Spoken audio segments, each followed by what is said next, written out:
મિત્રો, ડાંગની સ્ટ્રોબેરીએ ખેડૂતોની કિસ્મત બદલી નાખી છે. રોડ પરથી પસાર થતી વખતે તમે ઘણીવાર રસ્તા પાસે લાલ ચટક સ્ટ્રોબેરી જોઈ જ હશે અને એ જોઈને ક્યારેક મનમાં સવાલ પણ થયો હશે કે આટલી બધી સ્ટ્રોબેરી આવે છે ક્યાંથી? કારણ કે સ્ટ્રોબેરીનું નામ સાંભળતા જ એવું લાગે છે કે આ કોઈ વિદેશી ફળ હશે અથવા તો દૂરના ઠંડા પ્રદેશમાંથી આવતું હશે.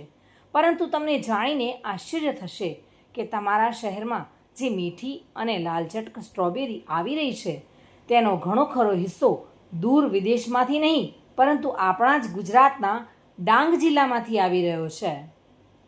કુદરતના અદ્ભુત સૌંદર્ય અને લીલાછમ જંગલો માટે જાણીતો ડાંગ જિલ્લો એક નવી જ ઓળખ સાથે સ્ટ્રોબેરી હબ તરીકે ઉભરી આવ્યો છે. ડાંગને દેશનો પ્રથમ પ્રાકૃતિક જિલ્લો જાહેર કરાયા બાદ બાગાયત ક્ષેત્રે મોટું પરિવર્તન આવ્યું છે. પહેલાં અહીંના ખેડૂતો મહારાષ્ટ્રના મહાબલેશ્વર કે નાસિકના ખેતરોમાં મજૂરી કરવા માટે જતા હતા અને અથવા તો સ્થાનિક સ્તરે ડાંગર, નાગલી અને અડદ જેવા પરંપરાગત પાકો પર નભતા હતા, જેમાં આવક મર્યાદિત હતી. પરંતુ હવે સ્ટ્રોબેરીની ખેતી તરફ વળ્યા બાદ ખેડૂતોને હેક્ટર દીઠ દર વર્ષે અંદાજે 7 થી 8 લાખ રૂપિયા સુધીની મબલક કમાણી થઈ રહી છે.